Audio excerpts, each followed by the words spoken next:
Hi, this is Adam Shaw again, talking you through CampusPack Wikis. In the first video, I gave an introduction into how to create a CampusPack Wiki, and it went through a few of the options that you could use to set this up as a module assessment. And what we're going to look at now is how this actually looks from the view of ourselves as a course module convener, to see what that portfolio might look like. You've got some edit options, so you can go in there and edit if you need to make any changes.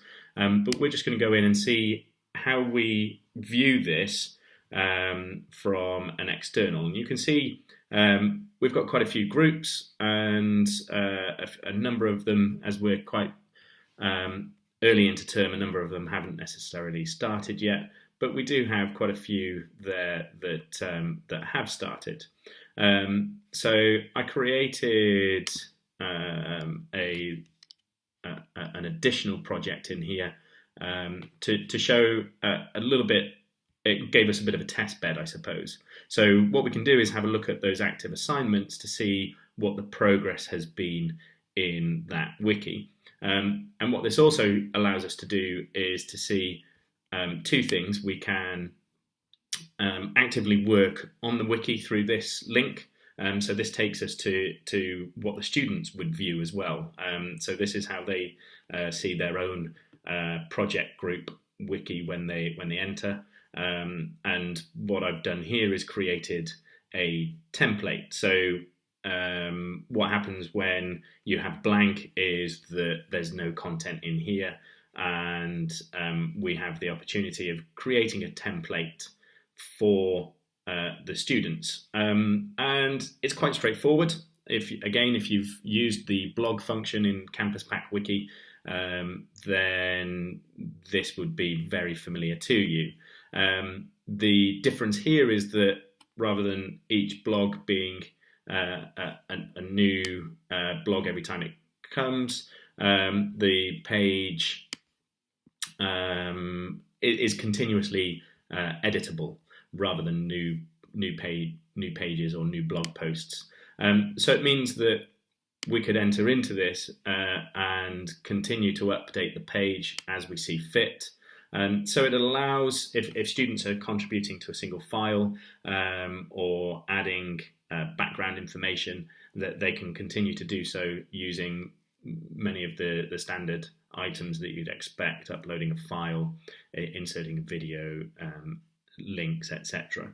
And obviously you've got the formatting options that you can put in there.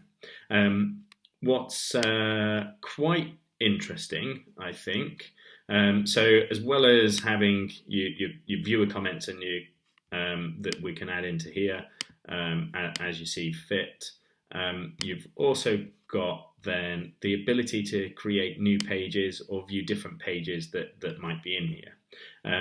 So we might set up, again, if it's a collaborative project group, we could put meeting notes in there and minutes, for example, different pages that might be useful as people are developing. From an assessment point of view, I think what's really nice is the assessment option that we see as the module leader or as a module creator within the Blackboard. So what we get on here then is a summary of page views and revisions and comments, and we can look at how the performance of each of that person might have been over time in terms of participation. So we might be able to go in and have a look at the contributions that I've made, and I can see all of the pages within the wiki and the amount of contribution that I've put into that. So it seems that I've been the person that has put in 100% into the meeting notes. I've created a 30% of page one and 50% of Dave's page. We can then go further and have a look at actually what the contribution was for me. So we can see page history in there. So if I go to page 1, we can see that there have been 3 revisions. Adam, myself, I wrote the first one. Jane wrote the second, or added to it, and then Dave added to the latest. So what I think is quite nice about this is then we can actually view the original page to see how much work, let's say, Adam has done. We can then go back and have a look at the revisions to see what the updates were. Okay, so Jane just put in a small comment in there, and Dave similarly. Oops. We were on page 1, sorry.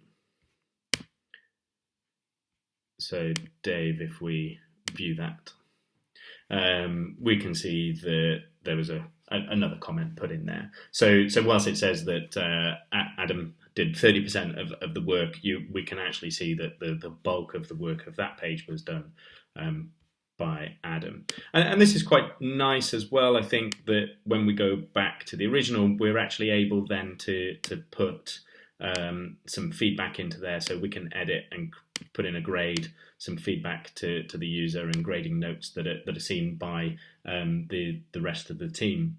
And that then will update and go directly into GradeMark.